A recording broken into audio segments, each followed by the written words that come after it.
Second time I've tried to record this now, but Game 57 at the Dallas Stars. This is my second take of this as my first one froze.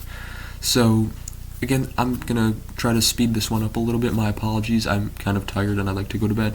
So, of course, the Vegas BFR was just posted, and you guys should go check that out. And now we're going to get to the Dallas one. If you watched the last video, this was kind of just a transition video. So, Game 57 against the Dallas Stars at 8:30 p.m. on February 22nd. The score ends up being 4-3 for Chicago, as they once again do not embrace the tank. The record, they get their 20th win on the season. They go to 20-32-5. Shots are 33-23 Dallas. Hits are 17-13 Chicago. Faceoffs are 27-21 Chicago. Power play, Chicago goes 1 for 2. Dallas goes 1 for 3. Ottinger saves 19 out of 23 in a very not like Ottinger performance. Stauber saves 30 out of 33 and is now 5-1. Pretty impressive from the young goaltender. Other news, there's the Zaitsev deal, which we'll talk about at the end of the video. There is also the Josiah Slavin minor deal, which we'll also talk about at the end of the video. In the first period, Jack Johnson is stopped twice. Blackwell has a post shorthanded because at 13:49 it's a Chicago penalty to Dickinson for tripping, which would be killed. Phillips is stopped. Athanasiou shoots wide. Robertson's denied, and Sagan is saved. However, Sagan and McCabe have a small tussle, and at 7:02 it's a Dallas snipe goal. Posted in from Tyler Sagan, 15th of the season, unassisted to make it 1-0. Jack Johnson has a good hit on Dellandrea, and at 5:43 it's a Dallas goal. A little less than a minute and a half later, Jamie Benn with his 23rd on the year. He's having a good bounce-back year from last year. It's from Gurianov to make it 2-0. And it looks like it's going to be a Dallas-controlled game, as there's a scramble in front of Stauber. It's covered up. Gurianov and Johnston are denied. We go to the second period. It sounds like words are sliding off my tongue. Got a retainer in now, so it's a little annoying. So at 15:33, it's a Chicago penalty to McCabe for slashing. And at 6 seconds into the power play of Dallas, 15:27, it's a Dallas, once again, it's a snipe goal from Jason Robertson on the power play. 35th of the year, fantastic year for him again. It's from Heiskanen and Ben to make it 3-0. More scrumminess, and 12:16 Chicago penalty to Cini for tripping, which would be killed. There's a 4-on-4 for a minute and 17 seconds because at 11:33 it's a Dallas penalty to Ben for tripping. So the Hawks end up getting a power play after that minute and 17 seconds. 5-on-4 for 43 seconds. This is where the momentum of the game changes, and you felt it. 9:50 Chicago power play one-timer goal from Max Domi, 16th of the season from Kane and Seth Jones to make it 3-1. Domi's goal I wrote there and then was a turning point, and the Hawks would control the rest of the game.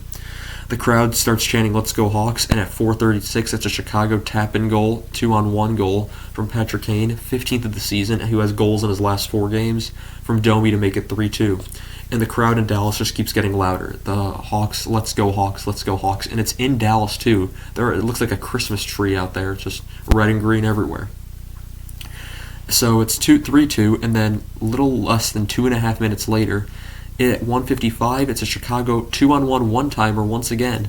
Patrick Kane with his second of the game, 16th on the season, from Kurashev and Seth Jones to make it 3-3.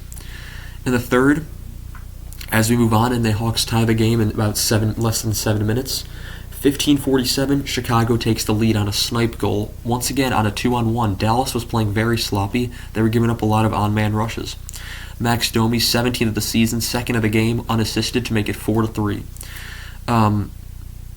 Dallas wants a call, and there's the "ref you suck" chants then come out from the Dallas crowd, as that was the loudest they were tonight, or that night.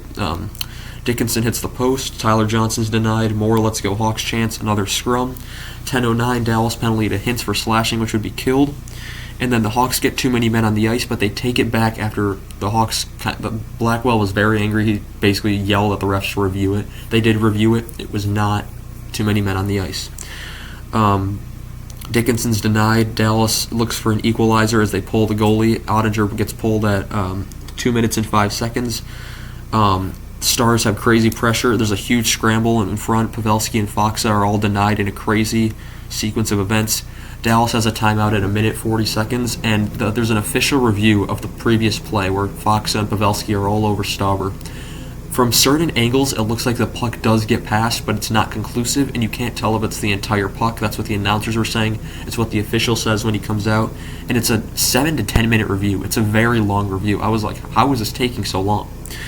Some angles looked over the line, however, it's not conclusive as they say, so it's no goal.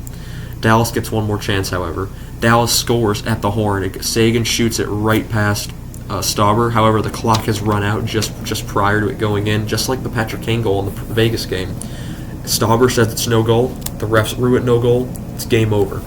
So the Hawks have won 4 in a row against the 2 best teams in the West, and of course Toronto. So they just don't want to embrace the tank.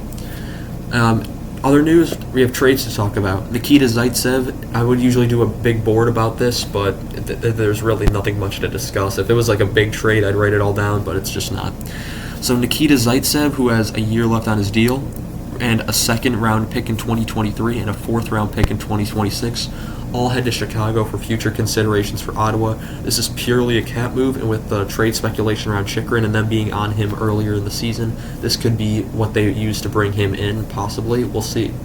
The other trade, it was a minor deal. Josiah Slavin, he played a few games in the NHL, was mostly with Rockford this season. I think he was all with Rockford this season. He gets traded for a guy, I think it was from Hunter Drew from the Anaheim Ducks. He'll probably play in the minors. He was probably with the San Diego Gulls, the AHL affiliate of the Anaheim Ducks. But that's really all I have for you guys today, just those 2 deals.